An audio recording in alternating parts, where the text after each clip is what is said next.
तो दोस्तों जानसार ड्रामा बिलाखिर उसकी लास्ट एपिसोड आ गई और सब लोगों ने देखा, उससे महजूज हुए। लेकिन इस लास्ट एपिसोड और ओवरऑल ड्रामे में जो बिग मिस्टेक्स की हैं ड्रामा राइटर ने और प्रोडक्शन वालों ने, वो सब वन बाय वन करके मैं आप सबके सामने रखता हूं और उसको डिस्कस करूंगा, उसको एक्सप्लोर करते हैं। और जो आपने मुझे कमेंट सेक्शन में ज़रूर बताना है कि या जो मैंने मिस्टेक्स पॉइंट आउट की हैं क्या वो दुरुस्त है या गलत हैं। अब मैं वन बाय वन करके तमाम मिस्टेक्स आप सबके सामने रखता हूँ। मिस्टेक नंबर 1, सबसे पहले जो मिस्टेक है वो जो इस लास्ट एपिसोड में मैंने ऑब्जर्व की है वो ये थी कि जब दुआ के पास सारे प्रूफ्स आ गए थे और वो नौशेरवा गजनवी के पास सबूत लेकर आ जाती है, तो उस वक़्त नौशेरवा गजनवी को चाहिए था कि वो दुआ से कम माफ़ी मांगता, उससे किसी अच्छा कोई सीन क्रिएट होता। और उससे औरत को आपने दिखाया कि उसको बहुत ज़्यादा इल्ज़ामात की बौछार की गई। इवन ये है कि नौशेरवा गजनवी उसके बच्चे को भी कह रहा था कि शायद वो मेरा नहीं है। इस अंदाज में आपने औरत का एक करैक्टर दिखाया और फिर जो लास्ट एपिसोड थी उसमें आपने ये नहीं दिखाया कि जब वो तमाम प्रूफ्स बेशुमार डेटिंग करने के बाद सरफराज के साथ जब वो तमाम प्रूफ सबूत लेकर गजनवी के पास आ गई थी और उसे तमाम सबूतों का अंदाज़ा हो गया था, तो उस वक्त नौशेरवा गजनवी को चाहिए था कि कम से कम उससे हाथ जोड़कर माफ़ी मांगता, उससे सुलह करता और ये कहता कि मुझसे बहुत बड़ी गलती हो गई थी। ऐसा कुछ भी नहीं दिखाया गया। तो मैं ये समझता हूँ कि ये बहुत बड़ी मिस्टेक है। उसके बाद जो सेकंड मिस्टेक है इस ड्रामे में सपोर्टिंग जो करैक्टर्स थे, मिसाल के तौर पे जो सुंबल है, सेकंड लास्ट एपिसोड तक उसके ससुराल के मसले मसाइल दिखाए गए, उसके ससुराल को लड़ाई झगड़ा उस पर दिखाया गया और वो सुंबल को तरह तरह के ताने दिखाए गए। सुंबल के करैक्टर के बारे में बातें की गई। ये भी दिखाया गया कि आजकल की लड़कियां व्हाट्सएप और टिकटॉक पे बस लड़कों को पसंद कर लेती हैं, उनको फंसा लेती हैं। लेकिन आपने सुंबल के ससुराल वालों का और सुंबल के करैक्टर को कंक्लूड ही नहीं किया। यानी लास्ट एपिसोड में उसको ये दिखाया ही नहीं गया कि सुंबल के घर में क्या हो रहा था, क्या उसके ससुराल वाले उससे सेटिस्फाई हो गए या उसको वहां से डाइवोर्स हो गई।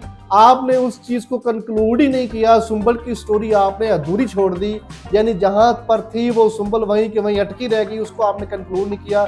ये एक मेजर मिस्टेक है ड्रामा में, इसको आपको कंक्लूड कम से कम लाजमी करना चाहिए था। अब मैं बात करता हूँ मिस्टेक नंबर 3। ये जो मिस्टेक नंबर 3 है, जैसे कि आपने कशमाला को दिखाया कि वो पागल खाना में जब उसने इतना बड़ा क्राइम कर लिया, हीनियस क्राइम उसने किया, उसने एक मर्डर कर दिया। मर्डर करने के बाद उसको सबने पकड़ लिया, प्रूफ्स आ गए, डायरी मिल गई, अब्बा साईं भी थे, अम्मा साईं भी थी। जब उसको पुलिस अरेस्ट करके ले गई, आपने फौरन ही दिखा दिया जी कि वो पागल हो गई है। यानी उसको जो सज़ा मिलनी चाहिए थी, जिस सज़ा को वो डिज़र्व करती थी, वो नहीं दिखाया गया, बल्कि आपने ये किया कि उसको फ़ौरन पागल खाने में दिखा दिया, पागल खाने वाले सीन, यानी वो वहाँ चली गई है और वो पागल हो गई है। देखिए बात सुने, इस तरह पाकिस्तानी ड्रामों में बेशुमार ऐसे ड्रामे हैं जहाँ पर लास्ट में ख़वातीन को या मर्दों को पागल खाने में एडमिट कर दिया जाता है। तो यही कुछ कशमाला के साथ हुआ। जो कशमाला सज़ा डिज़र्व करती थी, यानी उसको आप जेल में सड़ता दिखाते, वो अपनी गलतियों पर शर्मिंदा होती, वो कुछ सोचती कि ऐसे हो जाता तो ऐसे हो जाता।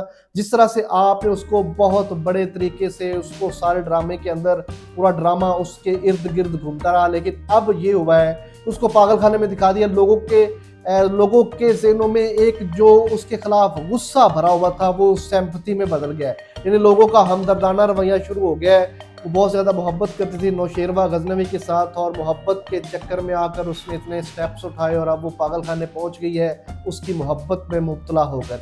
तो ये ऐसा नहीं होना चाहिए था। उस कशमाला को सज़ा दिया जाना एक कोर्ट का सीन होता और उसमें उसको सजाए मौत दी जाती तो फिर क्या बात थी, चस आ जानी थी अगर ऐसा कुछ दिखा दिया जाता। तो ये मैं समझता हूँ कि एक बहुत बड़ी मिस्टेक है। अब मैं डिस्कस करता हूँ फिजा के करैक्टर को।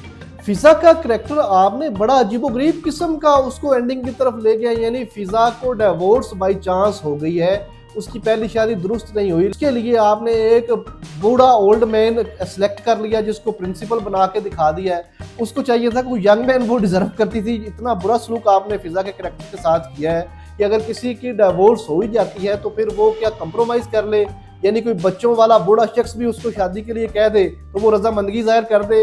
ये कुछ 2-3 एक साथ पहले भी सब कुछ हो सकता था, लेकिन आपने उसको करैक्टर को भी लास्ट एपिसोड में और उसे एक सीन दिखा दिया सिर्फ जी कि वो एक बूढ़ा शख्स है जो फिजा को पसंद करना शुरू कर लिया था उसने, और उसने उसके साथ सिंपैथी दिखाई और फिजा ने हाँ कर दी।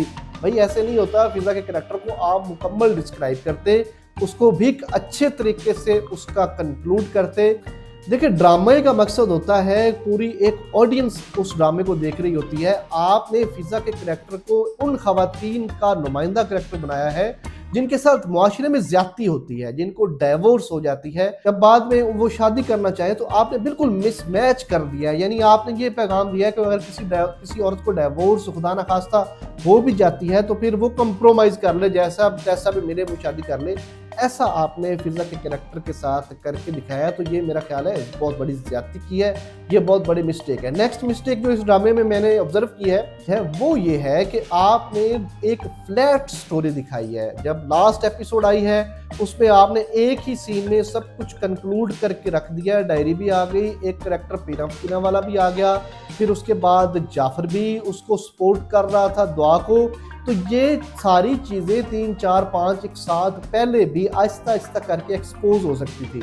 जैसे वो डायरी वाला सीन था, वो डायरी वो उस खातून के पास थी, आप उसको एक्सपोज कर देते तो और ज़्यादा ऑडियंस के लिए इंटरेस्टिंग चीज़ पैदा होती। जाफर ने अगर दुआ का साथ ही देना था तो वो 3, 4 एक साथ पहले भी दिखाया जा सकता था कि जाफर अपनी वर्किंग कर रहा है और वो उसका पीछा कर रहा है और वीडियोस बना रहा है, कशमाला को वो एक्सपोज करने वाला है। तो वो इस तरह भी आप उसको आहिस्ता आहिस्ता करके एक्सपोज 1 बाय 1 करके कर सकते थे। आपने क्या किया है कि एक ही सीन में जो विलन बहुत बड़ा एक करैक्टर आपने दिखाया था, लोगों के ज़हनों में आपने एक इमेज डेवलप कर दिया था कि कशमाला बहुत पावरफुल विलन है, लेकिन आपने उसको सिर्फ एक सीन में सब कुछ जो है वो एक्सपोज करके रख दिया। उसको रेस्ट भी करवा रहे हैं, आप डायरी का भी इशू बता रहे हैं, दुआ भी अपना रोल प्ले कर रही है कि वो डेटिंग के बाद वो चीज़ें सरफराज से उसने क्या हासिल किया। आपने जाफर को भी उसकी सपोर्ट में लगा दिया।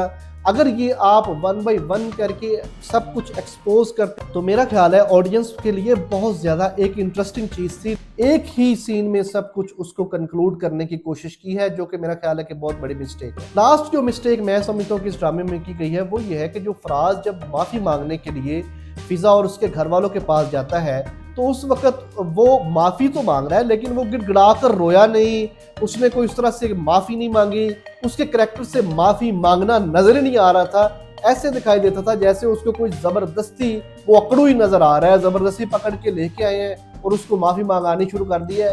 हालांकि उसको थोड़ा सा करैक्टर में आना चाहिए था। सरफराज ने बहुत अच्छी एक्टिंग की है, लेकिन इस आखिरी सीन में इसने अपना वो सारा इमेज खराब कर लिया है कि जिस तरह से एक करैक्टर होता है, माफ़ी मांगने का एक अंदाज होता है। मेरा ख्याल है कि इस सीन के ऊपर ज़्यादा मेहनत नहीं की गई और सिंपल एक वो दिखाया गया है कि मैं आप लोगों से बहुत शर्मिंदा हूँ, लेकिन उसका शर्मिंदगी का और या माफ़ी मांगने का स्टाइल वो बहुत ज़्यादा इम्प्रेसिव नहीं था, जिसकी वजह से मेरा ख्याल है कि ये लास्ट एपिसोड में ये एक बहुत बड़ी मिस्टेक है। लेकिन ओवरऑल ड्रामा देखा जाए तो ये बहुत अच्छा ड्रामा था, मिलियंस के इसके ऊपर व्यूज़ आए। आपने कमेंट सेक्शन में बताना है कि आपको क्या चीज़ इस ड्रामे में अच्छी लगी। मेरी आने वाली मजीद वीडियोस को देखने के लिए मेरे चैनल को सब्सक्राइब करें, वीडियोस को लाइक करें, ताकि आने वाली मजीद वीडियोस आप तक बर वक्त पहुँच रहे और हम इस तरह ड्रामाज इंजॉय करते रहें। Thank you so much.